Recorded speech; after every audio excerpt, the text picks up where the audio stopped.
happy. Oh, wala pong nagbabawal sa akin. 352.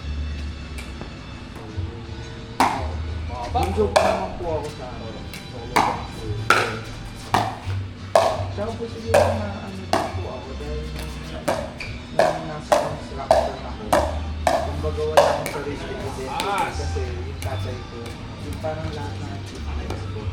Kaya ano, successful kasi tatay mo si ganito. Ganon yung ano, parang na-lost na, parang hindi ko nahanap yung sarili ko. Kaya gumawa ako ng sarili ko kaya.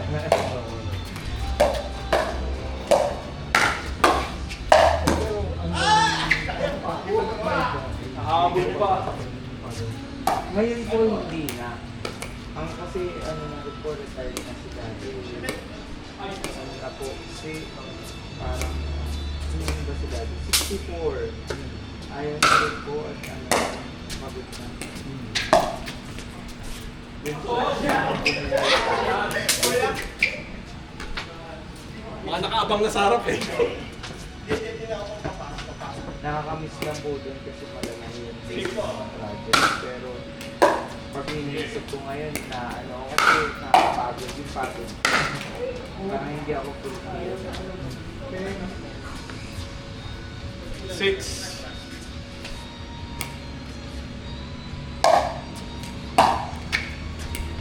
Saka niliquidate na po namin United. yung mga equipments na 7-4. liquidated na.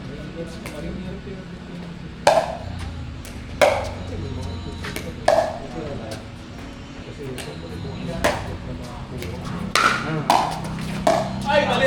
Sorry. Doon na yung ako. Count. 4-7. Ah. Yung mga equipments.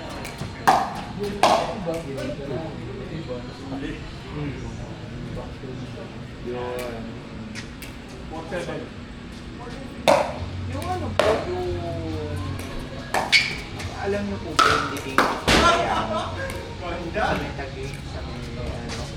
Dati po kasi yun, yung ano, yun po ang project namin. Kami nag-flatten out yung living para maging living na siya. Kasi di ba hill po siya mga gano'n. Kami na nag-flatten out. Oo, parang bundok po. Parang yung sa BGC, di ba dati kala mo bishop kong... Oo. Ayun.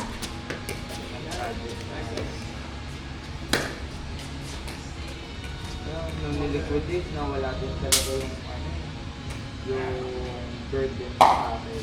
Dumaan din yung oras. Sila ang galit din.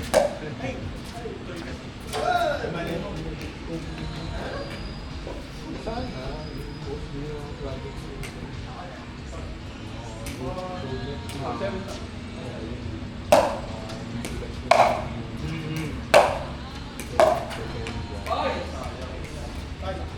Pero ngayon po may project kayo ngayon. Madam, ang sa real peso, president,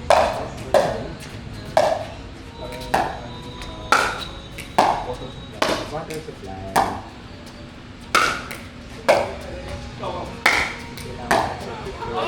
Ay! Todo na! Ano ba yan? Ginanong ko na eh. 7-4. 7-5.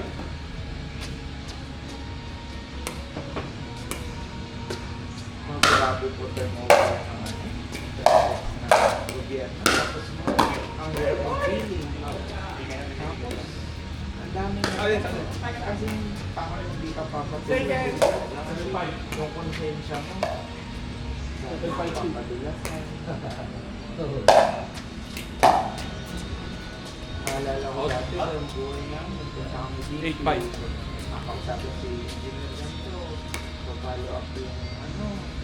Ay, dali. Kasi 5-8-1. sobrang dumito na diba? Nice.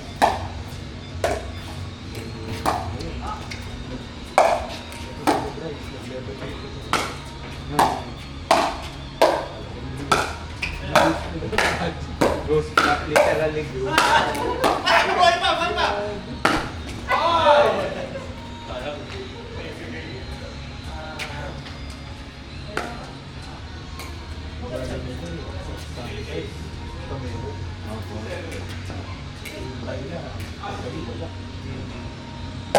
Kasi literal po talaga tarpaulin na ngayon.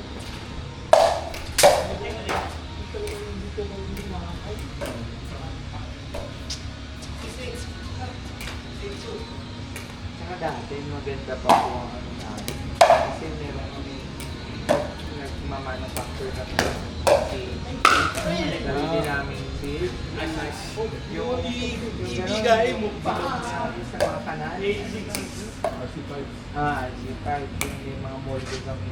Hindi ko nga alam kung nasa amin pa ano eh. Nasa amin pa yung mga molde. Hindi ko na alam kung nabenta ng Ay! Touch! wala na rin po. 96. Kasi po ano, nagkaroon din kami ng issue. Kasi po yung since 99 tayo, nag-start yung so dumating yung time, yung mga tauhan ng tatay ko, may mga nagsimatayan na, yung mga mataganda na. Pero ang mga sumapo po doon sa posisyon nila ay yung mga anak, yung mga pinag-aaral nila. Ang problema po, mga walang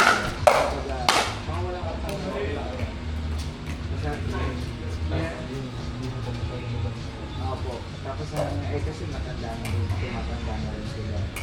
Ang nangyari po nung hinalala po kami ng tauhan namin. At yung mga ano po namin, mga receivables. Kaya di kasi maano pa dumali. Mga nangyari pala kita, pero marami din sa tapos siya yung makakapagpapalaban sa mga 961. Baka pwede na ano materyales. Tapos kapag ano na, tayo yung tao. Kung may mga projects kasi dahil naman Namiss ba? Namiss. Tapos Last. kasi since kaibigan niya ngayon papatay siya. Akala ay hindi lang kaya capable magbago. Yung pala yung secretary ko ng tatay. Kasi ganyan na. Kasi may hawak ng sarili ng resibo. Kasi siya may hawak ng resibo. So nasisingin niya yung mga resibo diretso sa bulsa niya. Pero based sa system po namin, receivables talaga. Eh, ang ngayon po, ang nabuligyan sa pulo, nung parang social gathering, may harap-harap, parang tayo inuman, gano'n. Tapos, inuugat. Parang gano'n. Oo, tapos pakita. Eh, dati fax machine, naaalala ko po yung fax machine pa. Pinax lang yung resibo, yung kumpare ni daddy na may ng building. Ay, talagang gumuho yung buhay ng tao ko. Ang dami na palang bayad. Kasi sobrang dami. Tapos, nung na-review naman yun, kasi syempre po, mga tauhan, takit ng takit. Ngayon, yung mga driver naman namin ng mga truck. Dump truck. Ayun na. Start na, winawalang nawawala ng baterya, nalutas ang gulo. Opo. Tapos yung isang ano namin, yung isang back namin, yung pinakamalaking back ko na may ano ng brake. Next. Yung back ko. Tinulog sa brake. Tapos nawala. Ganun.